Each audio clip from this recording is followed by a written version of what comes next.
influence, particularly Dimebag Darrell. I just thought he had a very unique style, and when I got into like heavy metal, he was one of the sort of the hallmark guitar players, because he had the riffs, and then he had the crazy solos. He really, before I ever got into sort of metal kind of thing, so I was very much into Alice in Chains and Pearl Jam and Nirvana and all that stuff, and that's really how I kind of learned how to play guitar.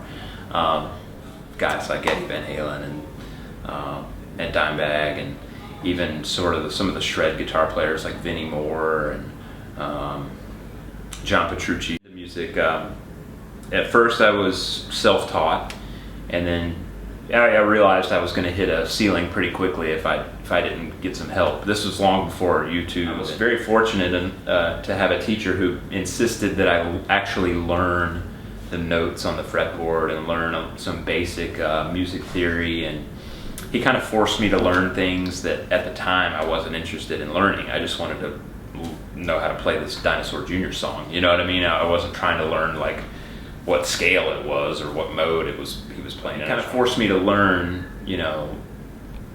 hey, this is why this sounds good. This is why this chord goes into this chord.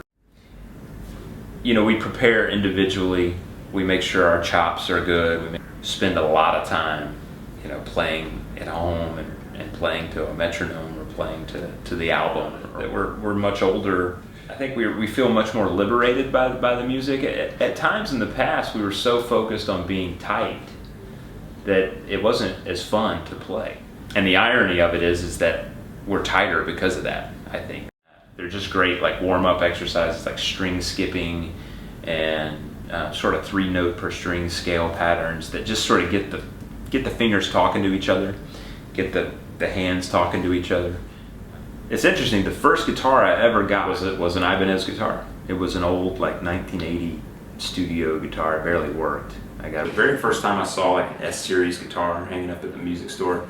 Had like a natural finish. I was like, man, that's a cool looking guitar. In the early 2000s, when the band started doing pretty well,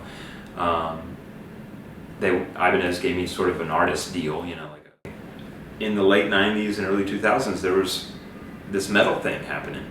And there were a lot of bands, and there were a lot of bands sort of pushing the envelope a little bit, sort of mashing up hardcore with some European like metal influence, melodic metal, eventually kind of getting into progressive metal.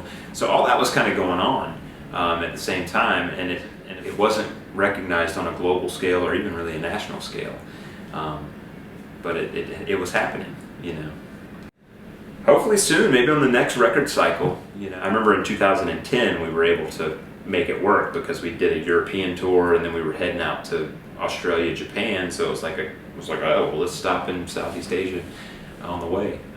So hopefully something will work out again where we can do that, because we really did love it here.